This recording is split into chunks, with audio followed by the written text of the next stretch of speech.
Today on Meet the Farmer TV, Richard Bean and Double H Farm. Welcome to Double H Farm on this beautiful wintry day. This program is a production of Meet the Farmer TV, LLC, in association with Planet Earth Diversified, Melly Productions, and Leslie P. Jenkins Photography and Graphic Design. Meet the Farmer TV is made possible by Culpeper Media Network, helping to preserve the agricultural history of Virginia. And In the Kitchen magazine, serving the community and everyone who loves good food.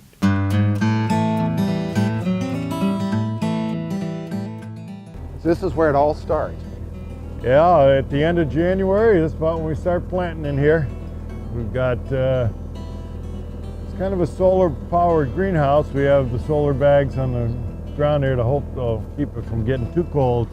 But we plant cold-tolerant plants to start. Broccoli, lettuce, kale, cabbage. We don't really try to get too into the too soft weather crops, the warm weather crops. We bring them, we start them a little. Yeah, we're drying some hides in here for some customers who had their lambs done. And just a simple 48 by 20 greenhouse. Works pretty good. This nozzle? Yeah, we put these in last year. They actually work pretty good. Yeah. We got enough to come down the middle. But last year was the first year. It made it less necessary to be in here every minute. Yeah. They got your power off? Right now we have no power. Yeah, they're working on a pole on the road. Pole broke off. Yeah, they probably, my little generator, they got in the meat room right now trying to get going so we can run the house at the top. We should say, Double H Farm, we produce pork and eggs and vegetables, a wide variety of vegetables. The pork is our biggest product line, and then the vegetables, and then the eggs.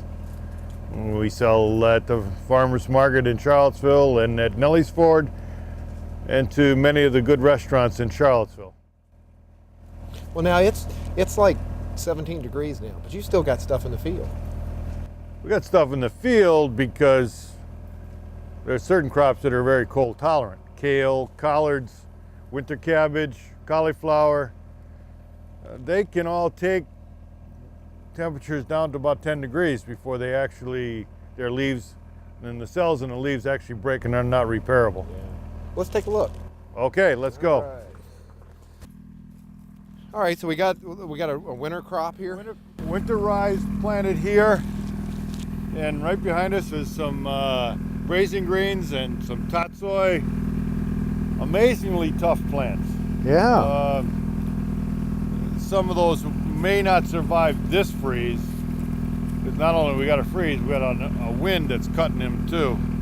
Yeah, the wind kind of dries it. But it is December. Yeah. This feels more like February though. This is kind of that cold blowing February weather. And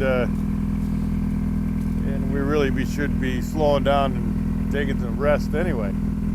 Let's take a walk out the cold crops here. We've got a little hoop house over here that if we haven't got baby chicks in it, we've got arugula or trellis cucumbers. You started building this soil in 2000. You want to walk on the side? Or 2001. 2001. And first thing we did was soil test and found out how short of calcium we were, which is the big deal in Virginia, especially the Piedmont soil. And this is Piedmont soil as opposed to what's in the Shenandoah Valley. Very, very old soil, geologically speaking, and hard to repair. This red clay has good CEC though, so if you can get those ions in there. CEC is not that great. It's about 12 here. And it's funny, this soil here is full of these quartz rocks. Quartz stones. Uh-huh. Quartz stones has a lot of silicone in it. Just across the road on that hill, there is none. It's all shale based. Huh. And there's not a straight tree over there. Yeah. Land is literally worthless, although nothing's ever really worthless, but close. But this is, geologically speaking, when this weathers, it gives you a soil base that's a little better than some Piedmont soils. Trees over here, well, we've timbered them when we came here, but we're really good. We got a lot of money for them. They're good quality. And years ago, somebody told me, maybe 50 years ago, this was a peach orchard, which would make sense because there's no broom sage here. Yeah. Somebody was taking care of the farm, and it's a southeast facing slope, which is a miracle because it heats up sooner and the soil stays warmer, and we got a little longer growing season, less frost problems.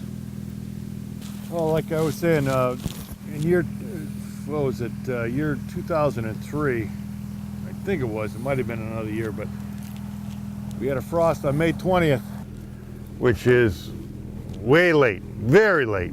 Our tomatoes had already been out a month, and they were up here on the top of this hill. And because the cold air fell down the hill, those tomatoes stayed alive. There was corn and beans halfway down, killed them all. But anyway, the southeast facing slope in the hill is a good thing. You got some cold drainage. There is a little problem, the fact you try to farm on a 5-degree slope, you're going to have erosion problems, which we do have because water starts running downhill and picks up speed. We do have a lot of drive rows to stop it. We put in ditches. And one of the secrets is to have something growing all the time. That will help to absorb the water.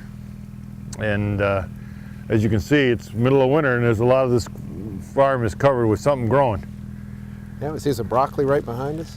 We got broccoli. I think in West Virginia they call this flatland. Well, this is Nelson County. Nelson County fit right in West Virginia.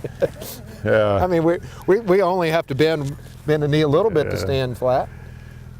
So, yeah, we got still some broccoli on these plants actually, and over to our side here we've got kale and collards. That'll all regrow in the spring. Same with spinach. Spinach is extremely hardy. We have a lot of spinach planted for spring harvest, and it's all in the ground now, and it may not be growing, but it's there. Now, what got you started in this? Why? And you said in '98 you were in another farm, and then you. Well, '98, I moved here from Massachusetts, where I had a retail food store, and that was KO'd by the big, huge mega grocery stores.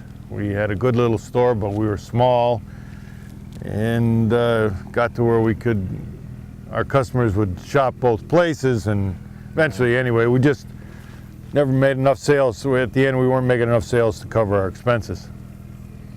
So I moved here to change a life with a new partner, and Jean Rinaldi, and she helped me get started, and we've actually made it a success. We actually are sustainable. One of the things we're most proud about is all our bills are paid from sales from the farm. And I think that's extremely important today to those people who were thinking about doing this. It can be done. You can do it, and we prove it. How long did it take from '98 then 2000? Well, to see, what did it take? It's kind of a gray area there in the middle. I would say around 2005. We weren't sinking any more capital in. We were paying for everything as we were going, and we're still doing that. And it's hard to envision, but every building you see on this property was built since we've taken the farm over, except the double-wide house over there. That's where Ara lives, our farm manager. And we have built all these buildings. All the infrastructure here is in and paid for. And how big's the place? It's not a big farm in terms of total acreage. We've got about 32 acres, of which 7 might be in vegetables. The pigs will occupy another 5 or 6 over along the edge of the woods. the chickens have about 2 or 3 acres on the bottom that those chickens just keep moving back and forth. Well, let's walk in and look at the chickens, and then you can take us around, show us the sheep and the pigs. All right, so this is our free-range chickens, and you got like 2 pens. You just move them around, or you actually it's one continuous pen. We used to have them in different pens, and we would move well, they call it feather net. And we would move the feather nets so that the chickens were restrained and the predators couldn't get in. But we don't have a predator problem here because of our big white dogs. So now we just leave the feather net in place. We actually have to protect the garden from the chickens. Right. Because they'll come in and they'll scratch it up, and if you have new transplants, they'll tear them right up. And so now the netting that encloses the chickens is for protecting the garden. Beautiful winter crop here of winter rye. Yeah. That rye is so nice, and it's got as much underground as on top. And well, it's got way more underground. It is probably, and it's also got an allelopathic effect where it helps to suppress some weeds. What we're finding now after 10 years of farming on this land is we're pushing it a little too hard. And we've got some weeds coming that are not easily cultivatable. Wiregrass and bindweed. And there's a good possibility that this field here will stay out of production this year, and then we'll put another cover crop for the summer, some kind of bean or pea that grows in hot weather to suppress whatever weeds are in here. If we can get a canopy of vegetation over the weeds, they'll be suppressed. Well, one thing we've done is buckwheat. Yeah, buckwheat's all right in the summertime. And do 3 of them. Well, what, 3 plantings? Yeah, or as soon as you can plant it in the spring, do it, till it in, do another one, till it in, do another one. Well, and that gets that quick cycling. Sometimes the buckwheat will self-seed itself. Well, that's why you do 3. You can get 2 by itself, but yeah, buckwheat's really good too because it reinvigorates the soil and helps make phosphorus more available. Yeah, and you can do that quick cycle, and that knocks the weeds down. So you got the chickens on an old crop now. Yeah, we've got some chickens that we had finished harvesting this broccoli, and the chickens will now make use of it as best they can. They love the vegetation. It helps to keep the egg yolks nice and yellow.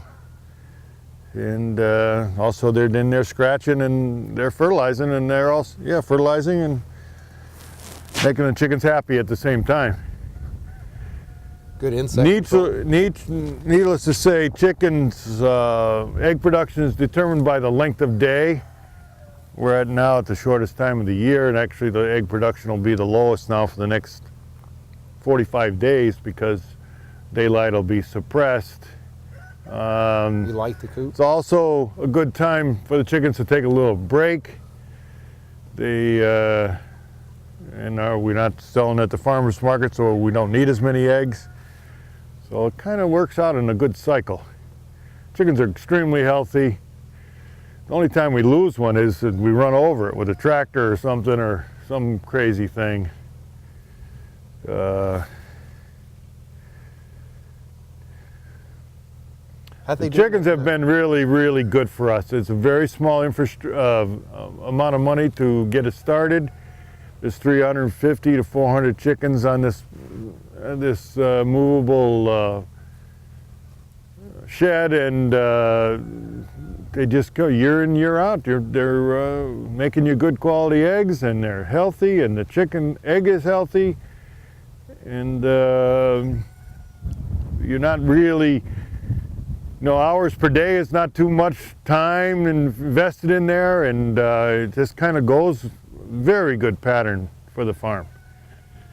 And do you supplement their feed? Or? Oh yes, they have regular chicken feed mix. Actually, our chicken feed and pig feed is combined together because they both need very similar amounts of nutrition.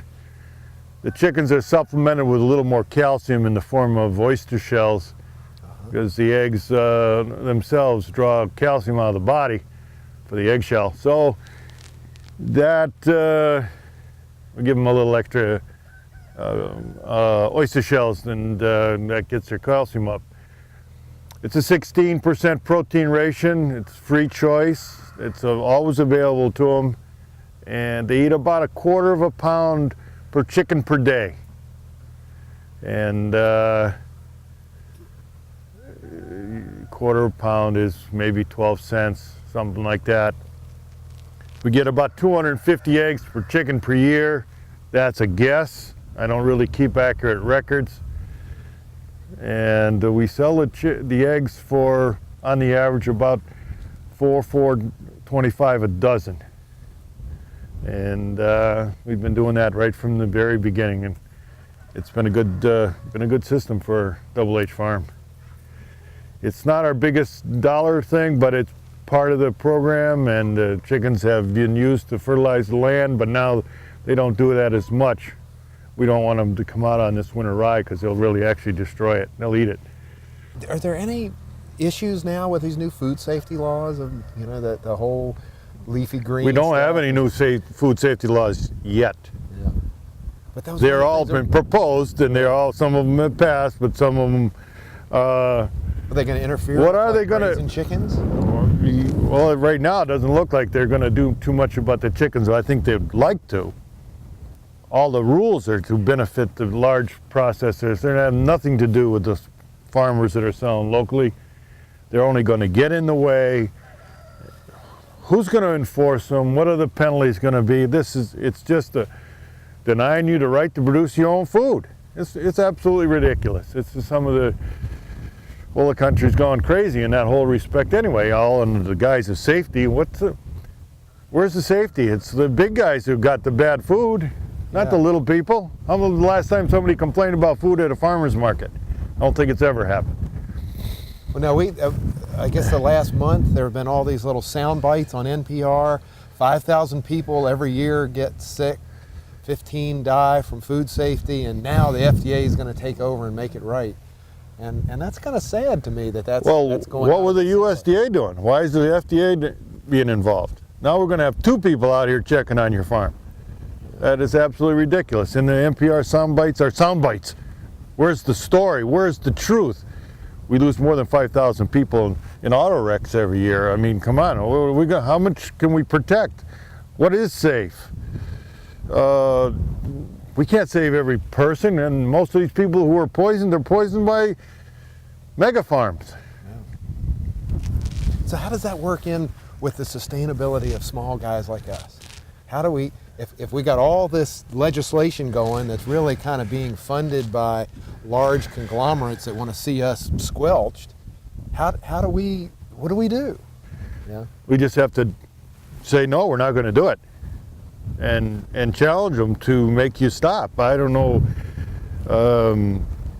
how else it can be done. I mean,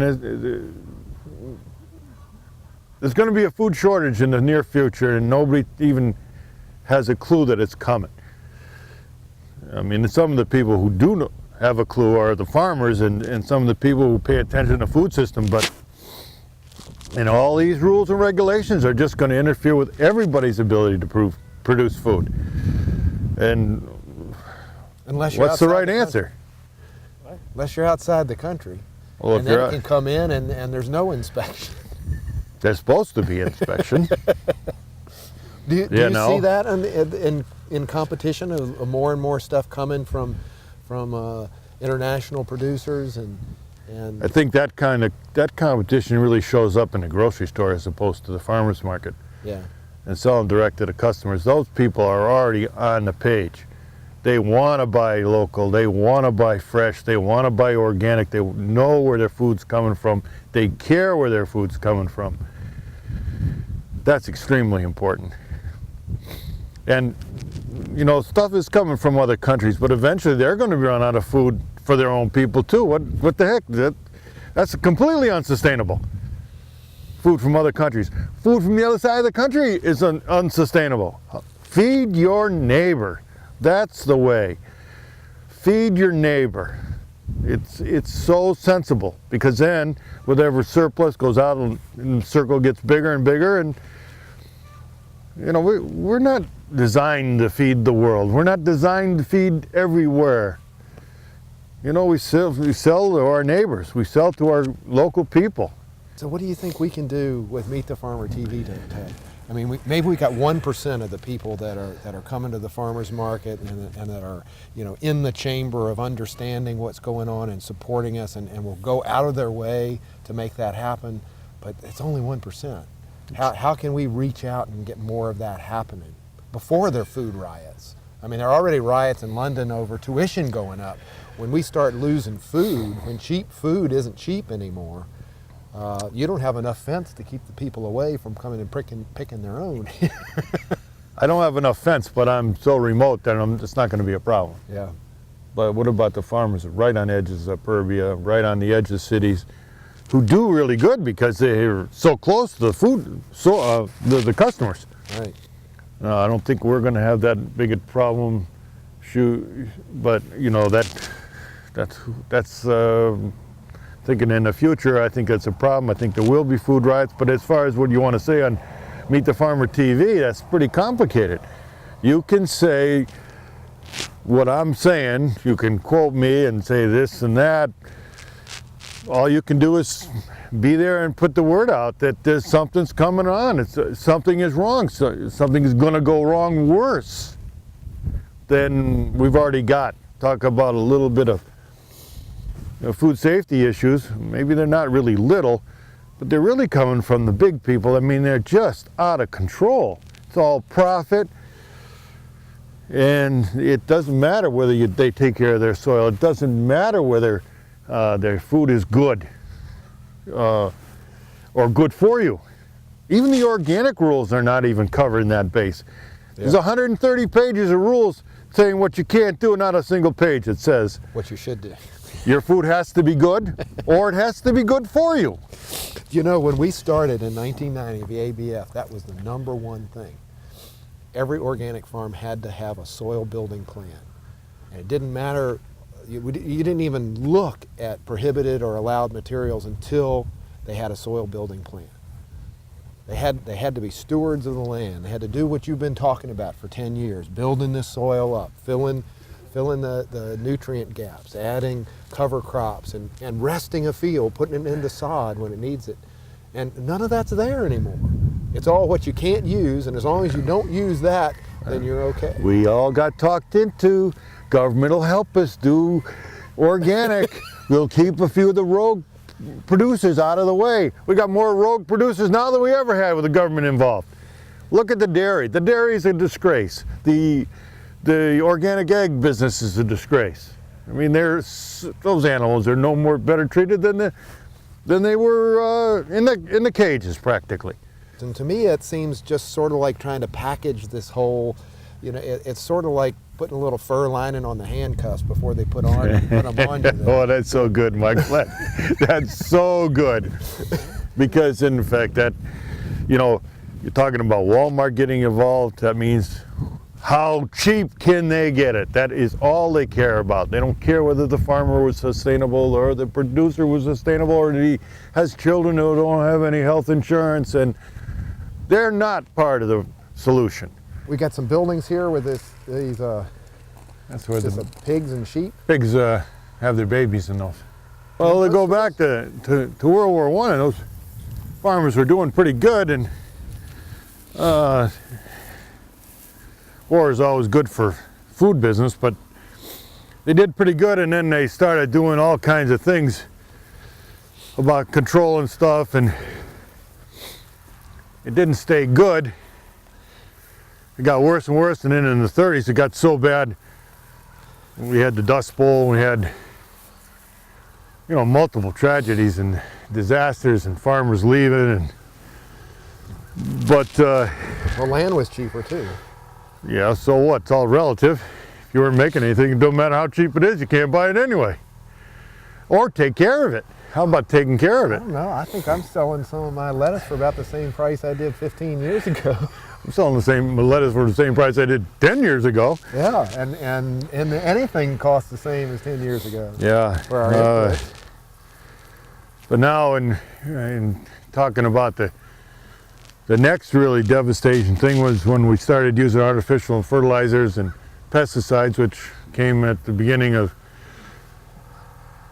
end of World War II and in the beginning of, say, 1950. And a lot of that was triggered because the banks had a lot of money and they talked the farmers into getting bigger and getting more, quote, efficient.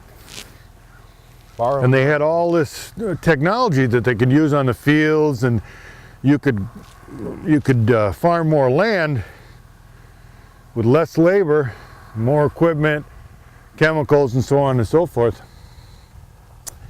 And if you take a graph of that 1950 time to today and superimpose that kind of farming and superimpose that over the top of a chart on obesity and diabetes and things like that, they're almost identical. Right.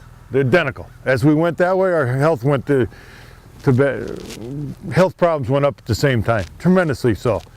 So somehow we misapplied that technology in a way that gave us a food system that wasn't quite as healthy for us. More sugar, refined sugar. Yeah, our health went gradually downhill with the quality of the food going downhill and it didn't happen overnight because the soil still had some goodness in it. Yeah. We finally consumed all the goodness and we weren't putting it back. We thought, well, we were. So we putting can put back NPK and get a big ear of corn, but it doesn't necessarily. But you still got all the micronutrients and the soil biology. You've killed the soil biology, which is in turn what gives you the real life of your soil. Yeah, old sod like this. It's healthy. So we got ourselves, and now those poor people, their soils and their farms are so ruined. How do they get them back to biological farms? How do they get that soil life back? Oh, true, we do now have a lot more tools than we had 10 years ago. Yeah. We know more about good bacteria, good fungi, and things like that. We got. That's why the organic and in the biological farming kingdom, or that part of the scenario is actually improved. We have so many tools now. Yeah. Great tools. I think we can farm this farm cheaper than a conventional farmer because we use none of the expensive poisons or. Right. And you're banking. You're banking those micronutrients and the soil bacteria and the. Well, we're trying to. Let's just say we're trying to bank. One of our problems is our latitude. It's a little too warm to bank them in the winter sometimes because we don't have a long enough freeze. Can't say that on a day like today, but in truth, when it stays warm all winter, the biological activity continues to grow, and they're always eating. Right. So if you've got naked land, they're consuming the organic matter. When there's something growing, there's a symbiotic relationship. There's something to eat and there's something to be left behind. Well, there you have it. Richard Bean's Double H Farm. Since 2000, he's been growing vegetables here and meeting that local food market. Thank you for watching Meet the Farmer TV. This program is a production of Meet the Farmer TV, LLC, in association with Planet Earth Diversified, Melly Productions, and Leslie P. Jenkins Photography and Graphic Design. Meet the Farmer TV is made possible by Culpeper Media Network, helping to preserve the agricultural history of Virginia. And In the Kitchen magazine, serving the community and everyone who loves good food.